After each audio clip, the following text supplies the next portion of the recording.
a gigantic safety warning from me to you, a coronavirus relief bill, and finally, the greatest game of all time and the greatest competitor of all time. All that's coming up right now on I'm Right.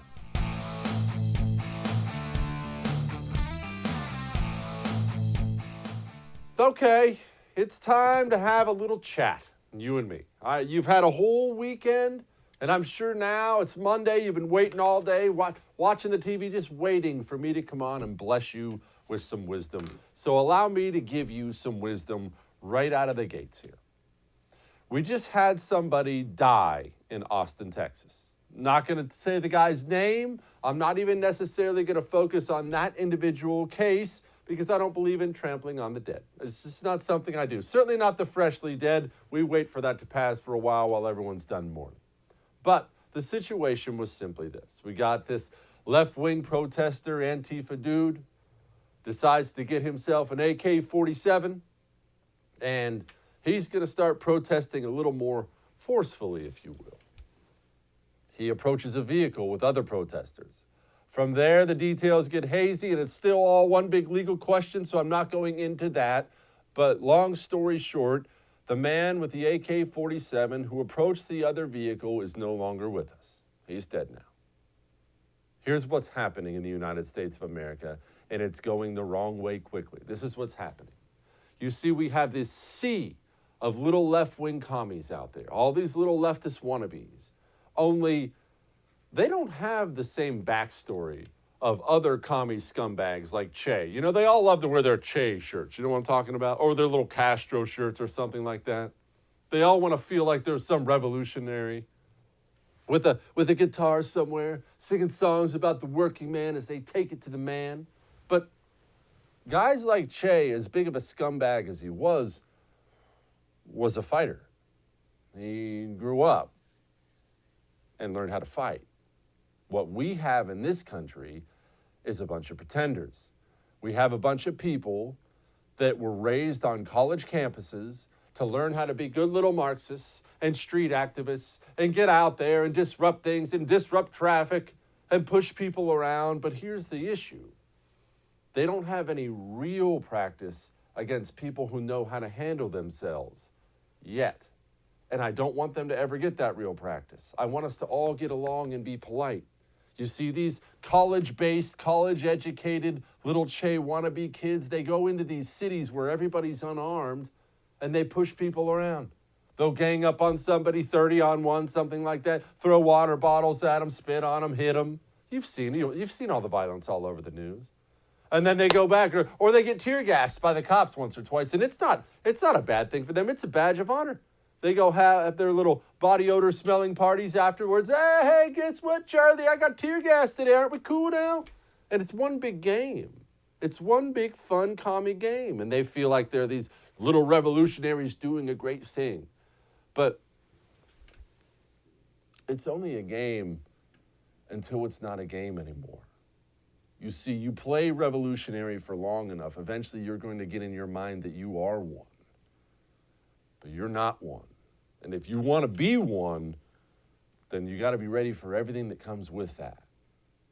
I don't care who you are, left wing, right wing, commie, what you believe. In the United States of America, do not brandish a weapon at somebody in a vehicle unless you want to die. Now, I don't know that there's going to be somebody armed in that vehicle going to defend themselves, but that's the point. You don't either. Just leave people alone. You want to have your little peaceful protest or something on the corner, wave your dumb signs around, that's fine. But you start taking it from that to approaching a vehicle with who knows how many people inside and an AK-47 in your hands and point at that direction, brother, that's a threat of deadly force against somebody. You don't know how that's going to turn out. And as we saw in Austin, oftentimes that doesn't turn out well for you. So just stop. This is my public service announcement to the commies and everyone else. Stop. Because you can pretend all day long, have your little weekend fun, do your protests, your counter-protests, whatever you do. You start rocking weapons like that, pointing weapons like that at people, you're not playing anymore. And you're going to do that to the wrong person, And that's going to be the last day you're alive, ever.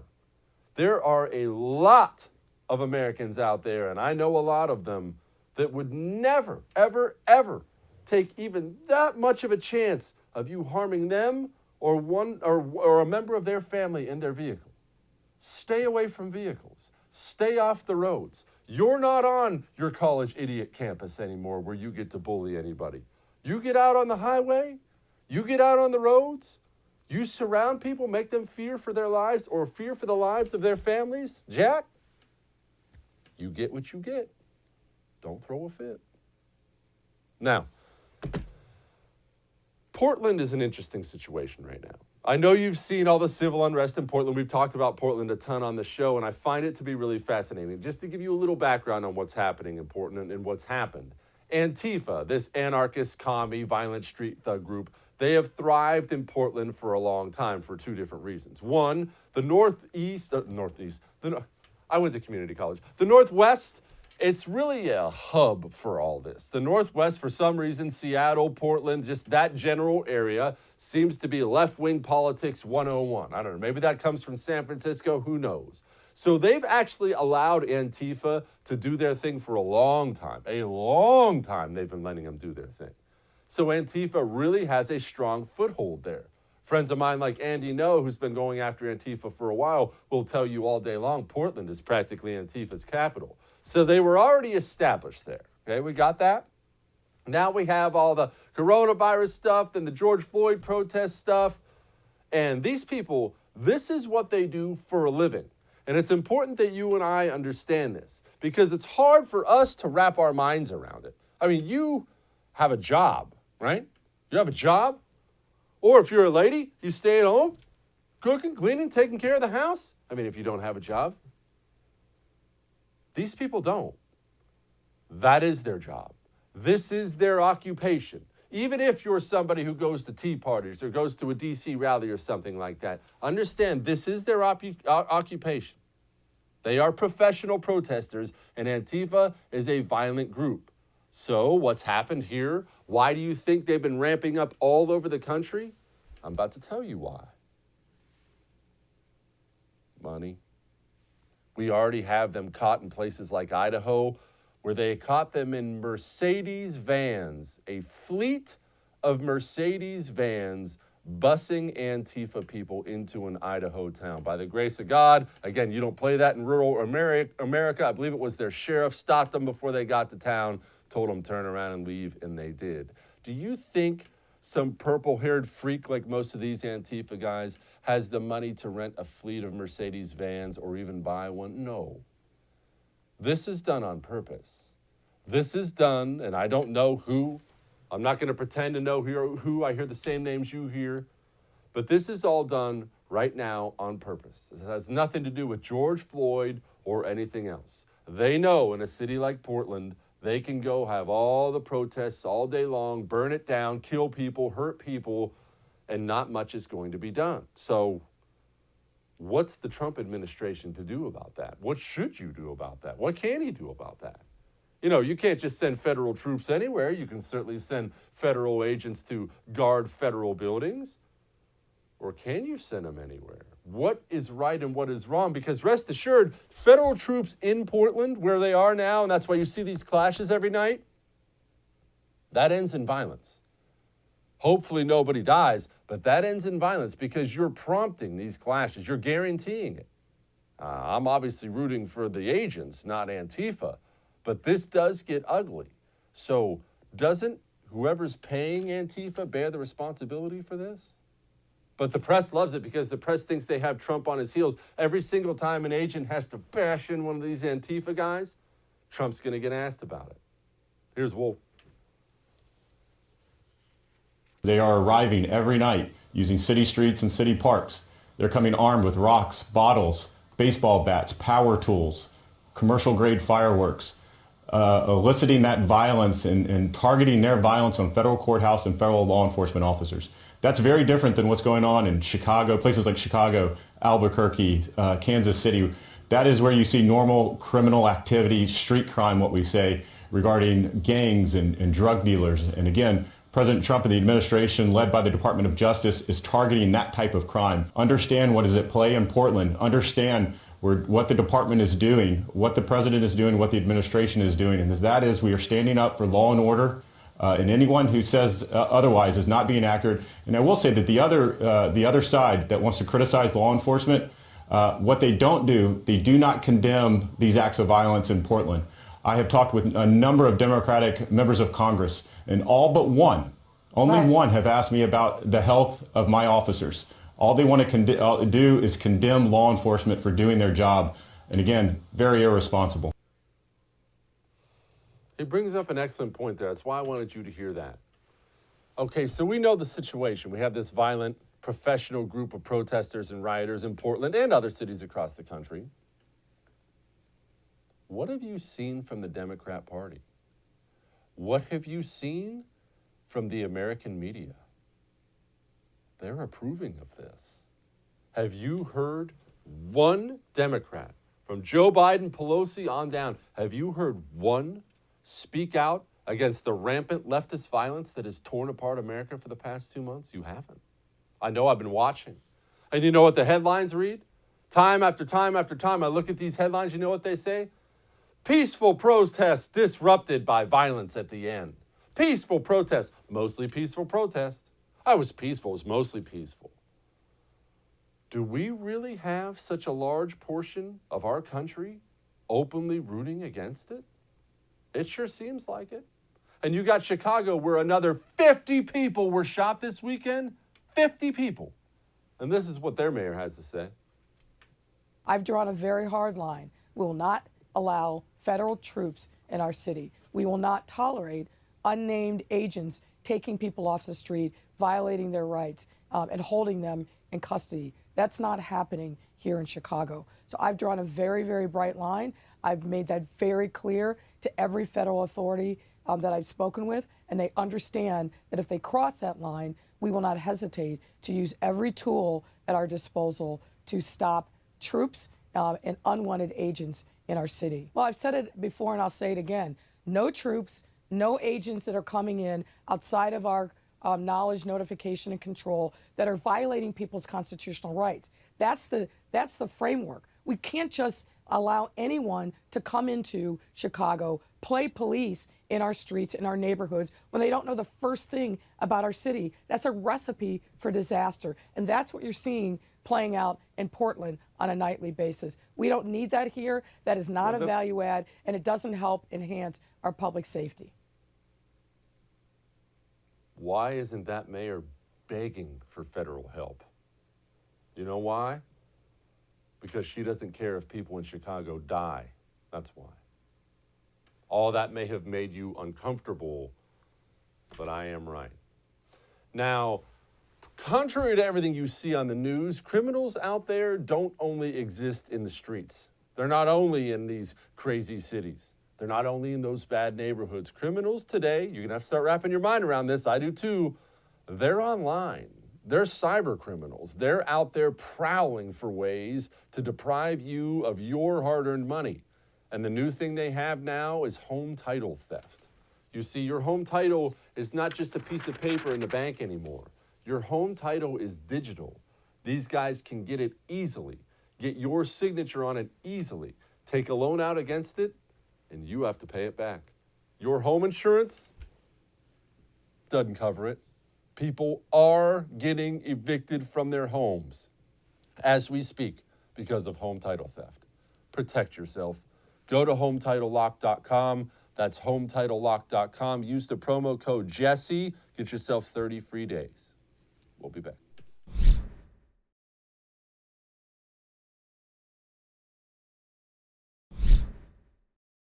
Okay, well, apparently we're going to do this stimulus bill thing again. And you've already heard me rant and rave about it all week last week, so I'm going to try to stay calm about it now. I'm going to try to be just really straightforward about it now. But one of the things I'm blown away by, is the last one didn't work. Are we going to pretend like it worked? We're going to pretend like the last one worked the same way Obama used to pretend all his absurd spending bills worked. Oh, we saved or created jobs. Wait, what does that even mean? That sounds like you're setting yourself up to just say you did a good job no matter what. We still have horrendous unemployment around the United States of America. Small businesses are closing in droves permanently across America. What worked? Which part of it worked? I'm very curious. I want somebody to tell me which part of it worked. Because you know what else we did? This was genius. We added federal unemployment benefits, just handing out that government cheddar. And now we pay people more to stay home than they were making at their job. And don't tell me it doesn't happen, because I know several employers, not to brag or anything like that, I know several employers around here, they can't get people to come back to work until their unemployment runs out because they're making more money now staying at home. And we're going to do that again? America doesn't need a second stimulus bill. America needs to get the government off its neck so we can go back to work. Coronavirus, Black Plague, nuclear war, I don't care what it is. We cannot continue to tie a huge millstone around the neck of this economy and just limp along. It's going to finish us. Finish us. On top of that, what do you think's going to be in this $1 trillion bill? I should mention now, $1 trillion is conservative. $1 trillion is the starting mark. I guarantee you, write this down. They don't call me the Oracle for nothing, even though I gave myself the nickname. I guarantee you this thing is going to be bigger than $1 trillion, significantly bigger. And while we're on the subject, I brought up Obama's stimulus bills. Do you remember what we did when Barack Obama was passing $600, $700, $800 billion, with a B, billion-dollar stimulus bills? Well, we had a bunch of tea parties. Well, I don't know if you remember, but I remember because I was there. And I saw the signs, and they're spending us into bankruptcy, and this is a disaster, and you can't spend money like this. Well, I miss the days of only passing $800 billion stimulus bills. We've blown those numbers out of the water. And for what? For who? And we're going to do the same thing we did last time after they passed that last idiotic bill, where they throw out a bunch of money to a bunch of people. Because it's government, they screw it all up. There's absolutely no rhyme or reason to it at all. Half of it is very clearly just government kickbacks for political donors. The other half is just like some idiot just closing his eyes and throwing darts. And then we get a rehash after the fact. That's what we got last time. Oh, I can't believe this company got $10 billion. They should give it back. Well, why should they give it back, idiot? Why did you give it to them to begin with is a better question. Oh, well, what we're going to do is we're going to tell the banks they can loan this money. Well, who do you think gets to the front of the line for those bank loans? The mom and pop shop who can barely make payroll every month? Or the gigantic company with just massive amounts of cash flowing through that bank? All this does is help the people who don't need help and screw the people more who've been mostly screwed during this whole thing. I can't believe we're doing it. I can't believe we're doing it. But you know what? That's on me. I should believe we're doing it because that's vintage government. And it's going to be Republicans and Democrats. Speaking of Republicans, here's Mnuchin. The administration and the Senate Republicans are completely on the same page. Mark Meadows and I were up yesterday just working on technical issues in the drafts. We had previously agreed on all these issues earlier in the week. We want to move forward quickly. The bill will be introduced Monday, and we're prepared to act quickly. This is all about kids and jobs. This is our focus, and we want to make sure something gets passed quickly so that we deal with the unemployment and all the other issues, paycheck protection plan, tax credits to rehire people, and money for schools. Let me give you a helpful tip, and this is going to apply now. It's going to apply tomorrow. It's going to apply 30 years from now when you look at politics from Washington, D.C. Whenever you hear a politician in either party talk about for the kids and having to do something quickly, well, you better start looking over your shoulder because you're about to get screwed.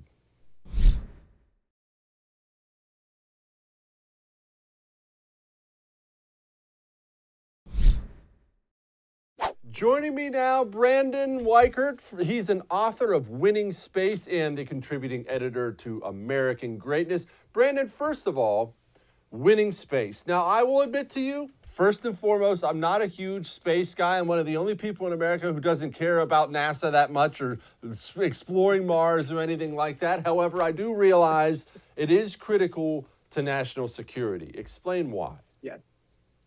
Well, it's the ultimate strategic high ground. Whoever dominates that area will have control over the Earth, the other terrestrial domains, land, sea, air, and even cyberspace.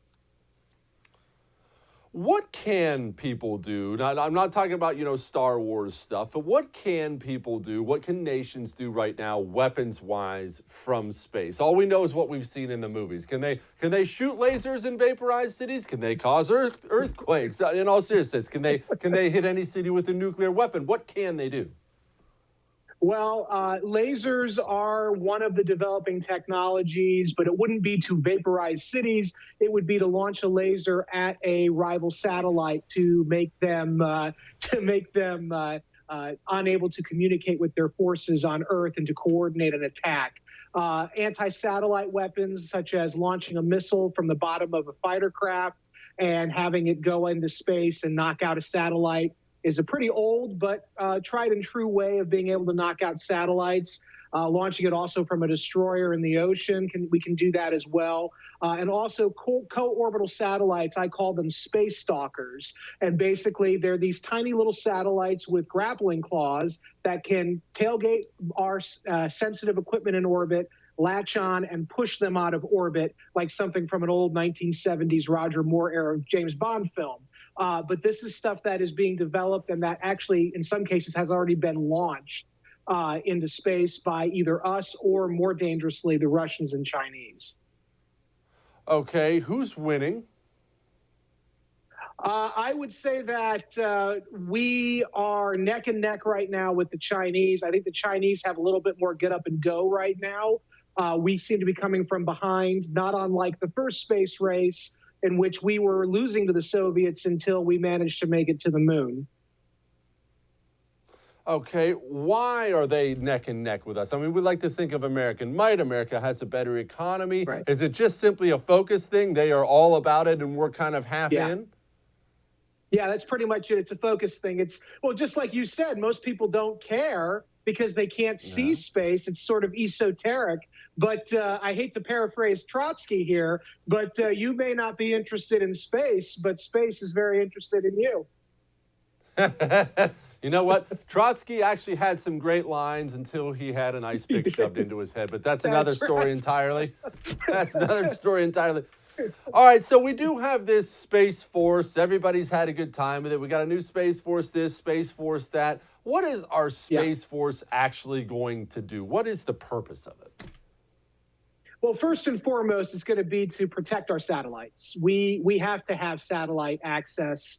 Otherwise, we don't have really anything. We don't have Facebook. We don't have economic, transactions. We don't have the ability to deploy and maintain forces overseas.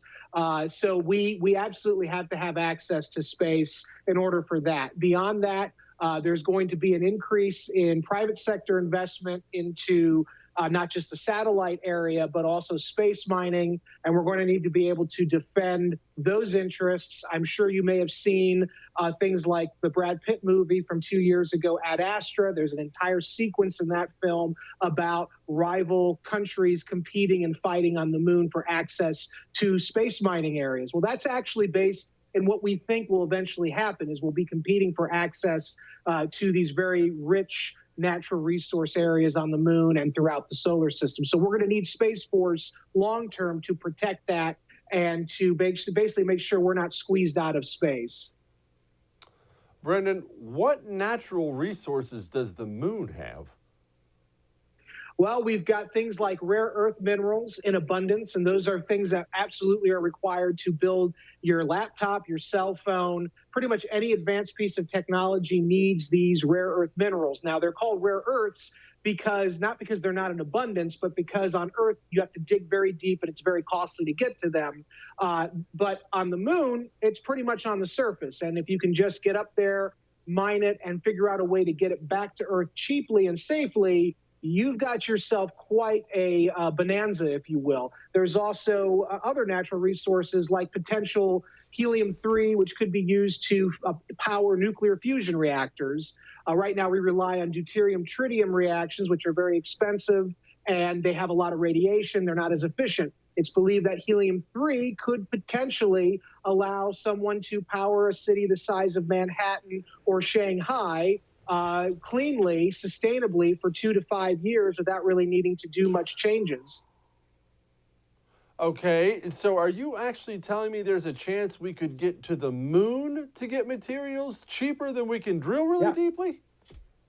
We'd have to make the initial upfront investment, which is what's going on right now. This is part of the debate. But I argue in my book, if we don't do it, the Chinese already are. And you see, the Chinese don't care if they live in the red, and not just ideologically, but in terms of economically, if they think that there is a chance for a larger payoff in the future. Obviously, under current situation, our private sector can't do that, which is why in the book I argue for we have to have basically public-private co-op, NASA with SpaceX, for instance, Space Force with Blue Origin or SpaceX.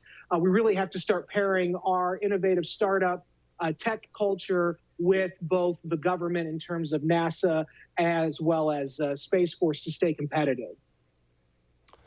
I'm about to ask you the dumbest question you've ever been asked ever, Brandon. So please, once you're done laughing, just answer the question.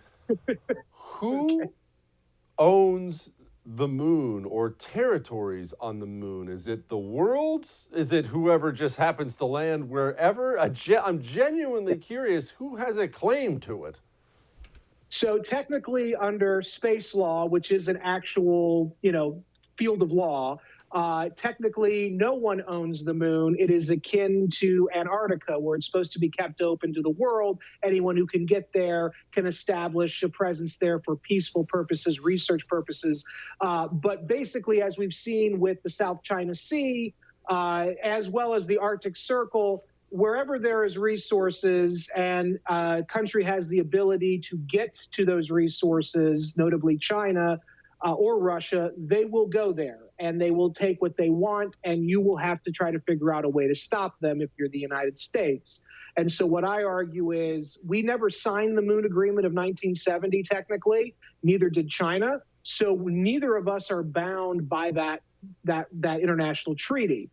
We try to respect it because we don't want other people, we don't want to have this big space race. But as I show in the book, it's already underway. So we might as well embrace it and use our capabilities to the fullest of their, power so that we win the second space race rather than communist China or authoritarian Russia. Shoot me straight. How close are we to having the little handheld laser guns? The Air Force is actually developing it. They're actually working on, well, not little handheld, but for the fighter jets, they're actually working on, and the Navy is as well. I don't know. I would say probably 10 years we'll have some kind of system, but that is something that both the Navy and Air Force, and I assume eventually the Space Force as well, are heavily invested in. Brandon Weichert, thank you for your time, man. I appreciate you. Thank you. I want one. I want one of the laser ones. And I know what you're thinking. Jesse, you're just going to do something irresponsible with it. Yes, I'm going to, 100%. But I want one anyway. All right, we'll be back.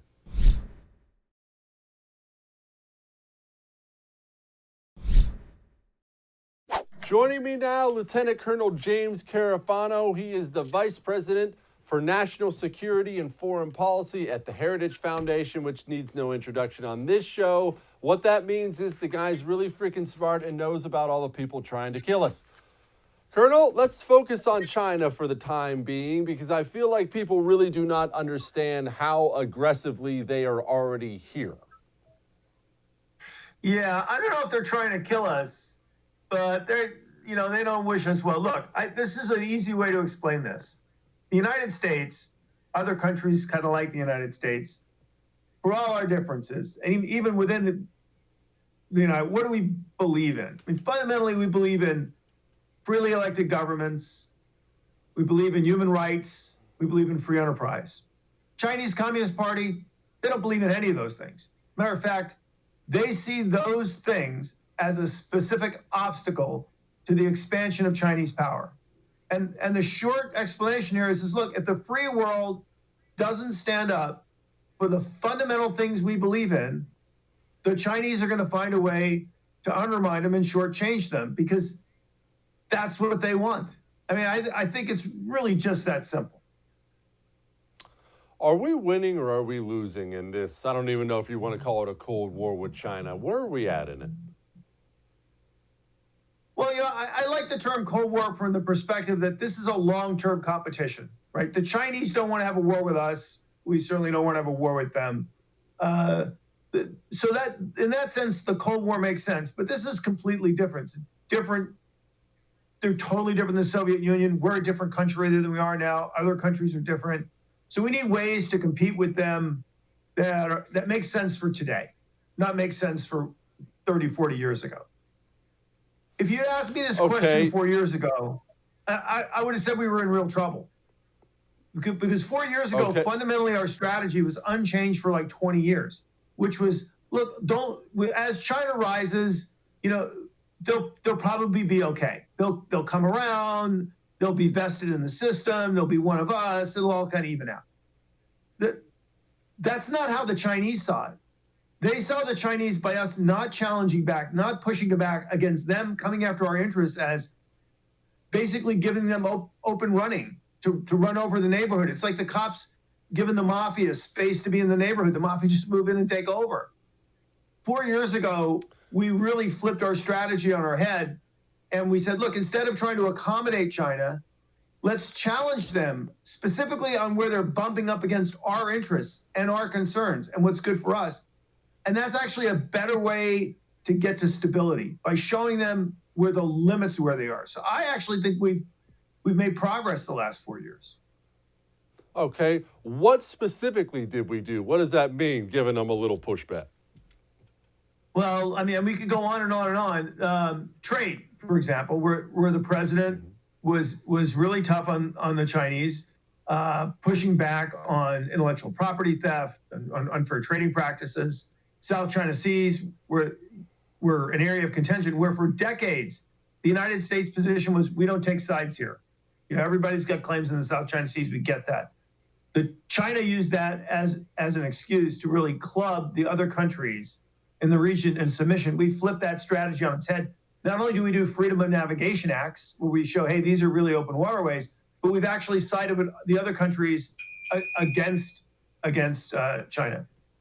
Support for Taiwan, which this administration has been very consistent on. So political, military, economic, diplomatic, in each of those fields where the Chinese are stepping over the line, we've seen this administration start to push back. And when I say this administration, I don't want to make it seem like, it's just one side. I think this is bipartisan. As much as everybody in Washington would hate to admit it, everybody gets that being weak on China and letting them run rampant, not a good idea. I think everybody is for pushing back and defending our own equities, our own rights, and our own liberties. You mentioned earlier that this is not like Russia, because undoubtedly anybody of a certain age is going to think this is just like Russia. This is just like the Cold War. Why isn't it like Russia? What makes this different than what we went through with the Soviet Union? Well, a couple of things. The Soviet Union was largely a military power and nothing else. And it was largely self-sustaining because it had an iron grip on all of Eastern Europe, and it just essentially used resource extraction to fund the Soviet Empire. And we did almost nothing with them. We didn't engage with them politically, economically, diplomatically. China's completely different. China is a dramatic economic power. As a matter of fact, they're a stronger economic power, arguably, than a military power. We do lots of business with China. Everybody does lots of business with China. We have Chinese students here. We have Chinese researchers, engineers here. We have Chinese businessmen here. So the countries are much more intertwined, and that impacts on both sides. For example, if China wants to come after us economically, the first thing that does is damage China, because we're one of their biggest customers, which is one of the reasons why the president could actually pressure them on a trade deal. So you need It's like when you were in high school, you old to know Pinto. I don't know if they make Pintos anymore. They don't. Fine. But you're grown up now. You own a Mercedes Benz. You don't treat that car. You don't do maintenance. You don't the way you did when you owned an old junker. I mean, so it's a different world, and we need things that make sense in this world. China being here. Now, I realize this may be just sensational headlines. Maybe it's a new focus of the Trump administration. Maybe it's always been there and I wasn't paying attention. But I feel like every single day I get up and I look at the news and I see a new professor's been arrested and or deported, students and arrested and or deported. How ingrained is China here? Obviously, they're here somewhat. Oh, China's had an open field in the United States, which is quite ironic since American companies in China face significant restrictions. American students face restrictions. American diplomats are highly controlled. There's an enormous amount of surveillance. Americans don't have near the access in China that we've given the Chinese here. Essentially, we let the Chinese do here, the government do here, everything we let all our friends do, the British and the French and the Italians and everybody else. So one of the key elements of this administration strategy has really been something called reciprocity, which is, forget about Cold War and everything else. Let's just say this. Why would we let you do stuff that you don't let us do? So why should we allow Chinese students here to be treated better than American students in China? And so the United States has started to crack down really on not uncontrolled, but unwatched behaviors here. And so, for example, we've had places where in universities where we find hundreds of professors have not disclosed that they're taking money from China and doing research from China. We have Chinese students which are directly connected with the Chinese military and the Chinese Communist Party and the Chinese government conducting research or being students in the United States, doing it in manners that impact on national security. I think these are the kind of practices that shouldn't be tolerated because just the Chinese are taking advantage of us. It's just that simple. Colonel, one last thing here. Now, what is the smart way to address the American corporations who are ingrained with our enemy? Are we comfortable even saying that? And I'm talking about things like the NBA or Hollywood or something like that. The NBA, if they're that in bed with China that they won't insult China, if Hollywood has executives on speed dial with China where China's rewriting Hollywood movie scripts with our enemy, doesn't that create a bit of a dicey situation domestically? How should we handle that? Well, this is one area in which what we did during the competition with the Soviet Union is something worth remembering, which is let's not, in our effort to push back on this, become the other guy. Become the guy that becomes authoritarian, destroys free markets, tells everybody what to do. So the free market is actually a great competitive advantage for us. Let's use the market to help drive behavior. So transparency, I think, is an important thing. Transparency on what the Chinese are doing, transparency on what these companies are doing, both in dealing with China and the conditions they're facing in China. I think that will really impact and drive corporate behavior. I think another thing is, let's ask ourselves, why are people not doing business here? Why are people going to China to do business? What are the obstructions that we're making at the state, federal, and local level that don't encourage people to do business here? The other is, let's do business with our friends. Chinese love basketball. You know what? A lot of people around the world love basketball. There's lots of places that the NBA could go and develop relationships in countries that actually admire America and want to be more like America, that don't want to destroy America. And I think we focused on those kinds of things. I think customers get a vote. I think shareholders get a vote. I think people that work with other companies get a vote. And if they're not telling these companies that you have to act, that you should act responsibly. Look, I'm not saying, okay, look, you want to have a basketball camp in China, fine. You don't want to criticize the Chinese, fine. But if you're dealing with a company in China that's engaged with slave labor, that's taking people and putting them in a camp and then forcing them to develop products and manufacture products, not be paid, and then using that to sell at a discount to Americans. If you're engaged in that kind of activity, I mean, shame on you. Nobody should buy your products. Nobody should even, watch your commercials. I mean, that's the kind of thing I think we need to focus on. Thank you so much for your time tonight, Colonel. Appreciate you. Hey, thanks for having me, guys. Best of luck. The greatest game ever in a competitor. We're about to show you here in just a second. Hang on.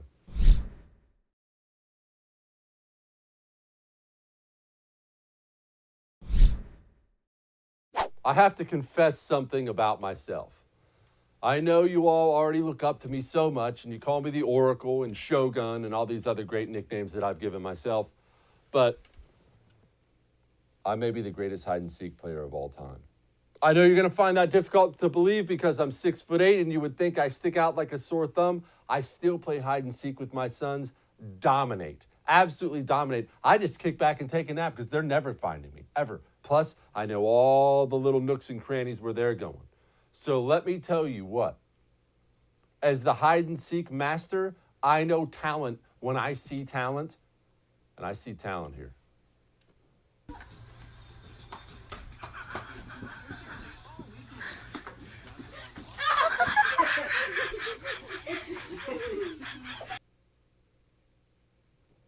Not the person hiding in the suitcase. Talent in that young lady. You know why?